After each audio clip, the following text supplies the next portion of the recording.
Hi అండి. ఈరోజు మేము భువనగిరికి వచ్చాము. ఇక్కడ భువనగిరిలో ఉన్న స్వర్ణగిరి దేవాలయానికి వచ్చాము. ఈ స్వర్ణగిరి అనేది భువనగిరి బస్టాండ్ నుంచి 6 కిలోమీటర్ల వరకు ఉంటుంది. ఈ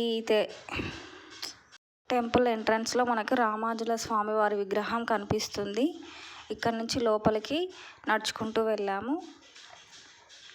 ఈ దేవాలయము March 6, 2024లో ఓపెన్ అయిందంట. ఈ దేవాలయాన్ని చిన్నజీయర్ స్వామివారు ఓపెన్ చేశారట. మేము మండే మార్నింగ్ 11కి వెళ్ళాము. ఇక్కడ ఈ టెంపుల్ మొత్తం 22 ఎకరాస్లో నిర్మించబడి ఉంది.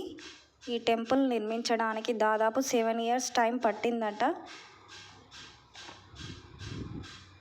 ఇక్కడ పక్కన కార్ పార్కింగ్ చేసుకోవడానికి 50 రూపీస్ ఛార్జ్ చేశారు. రైట్ సైడ్లో మనకి లెఫ్ట్ సైడ్లో చెప్పుల స్టాండ్ ఉంటుంది. అక్కడ చెప్పులు వదిలి లోపలికి వెళ్ళాలి. ఇదే మెయిన్ ఎంట్రన్స్. అక్కడ ఎదురుగా కార్ పార్కింగ్ చేసుకోవచ్చు. మనకు ముందుగా స్వామివారి బ్రహ్మరథం కనిపిస్తుంది. బ్రహ్మదేవుడిని దర్శించుకోవచ్చు. ఇది ఫౌంటైన్, కానీ ఇప్పుడు వాటర్ అందులో పనిచేయట్లేవు. ఇది మెయిన్ ఎంట్రన్స్లో మెట్లు ఉంటాయి 108. దానికి పక్కన ద్వారపాలకులు ఉన్నారు. మనకి స్వామివారి పాదాలు కనిపిస్తాయి. దాని తర్వాత ఈ పాదాలను దర్శించుకొని మనం మెట్ల మార్గం ద్వారా వెళ్ళొచ్చు. ఈ ద్వారాన్నే వైకుంఠ ద్వారం అని పిలుస్తారు. ఈ స్టెప్స్ పక్కన మనకి దశావతార మండపాలు ఉంటాయి. స్వామివారి దశావతారాలను ఇక్కడ పెట్టారు. పాలరాతితో చాలా చక్కగా మలిచారు. శ్రీకృష్ణుడు, రాముడు, పరశురాముడు, బలరాముడు ఇలా చాలా ఉన్నాయి. మీరు వీటిని దర్శించుకున్న తర్వాత పైకి వెళ్ళాలి. మెట్ల నుంచి 108 మెట్లు అసలు ఎక్కినట్టే అనిపించలేదు. చాలా ఈజీగా అనిపించింది మాకు. పాలరాతితో చాలా అందంగా నిర్మించారు. స్వామివారిని ఊరేగించడానికి ఈ రథాన్ని ఉపయోగిస్తారు.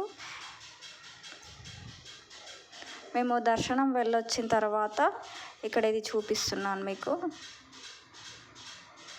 చాలా ప్రశాంతంగా ఉంది ఇక్కడ. సెల్ ఫోన్ని లోపలికి అలో చేయలేదు. మధ్యాహ్నం నిత్య అన్నదానం కూడా ఉంది. అక్కడ గరుడ స్వామిని దర్శించుకోవచ్చు. ముందు వెనుక 2 వైపులా మనకు గరుడ స్వామి మనకు దర్శనం ఇస్తారు. ముందు వెనుక సేమ్ టు సేమ్ ఉంటుంది. ఇక్కడ కనిపిస్తున్నటువంటి విగ్రహం ఆంజనేయ స్వామిది. ఈ స్టోన్స్ అనేవి తిరుపతి నుంచి తెచ్చారట. చిన్నపిల్లలు ఆనందంగా ఉన్న రూపం అనేది ఈ ఆంజనేయ స్వామిలో కనిపించేటట్టు చేశారు. ఇక్కడ ఈ రథం అనేది హంపీలో ఉన్నట్టుగా ఇక్కడ నిర్మించారు. చాలా చక్కగా, ఎక్కడా కూడా ఇలా లేదు. ఆంజనేయ స్వామి వారు 127 feet వరకు ఉన్నారు. మనకి ఎక్కడా కూడా లేదు ఇంత పెద్ద విగ్రహం అనేది. చాలా రోజులు పట్టిందట. ఇక్కడ కనిపిస్తున్నట్టు జయగంట మండపం. ఇది 1700 కిలోల బరువు ఉంటుందంట. ఫస్ట్ది ఇక్కడ కనిపిస్తున్నటువంటి దేవుడు జలనారాయణుడు.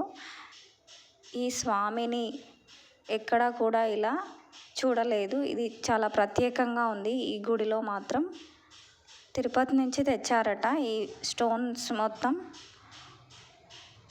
విగ్రహాలను తయారు చేయడానికి 4 మండపాలు కనిపిస్తున్నాయి కదా, అవి చుట్టూ ఉన్నాయి. పిల్లలు ఆడుకోవడానికి కూడా చాలా పెట్టారు. అక్కడ చాలామంది వచ్చారు ఇక్కడ దర్శనం చేసుకోవడానికి.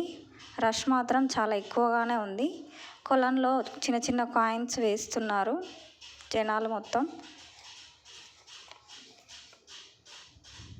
చక్కటి స్వరూపం.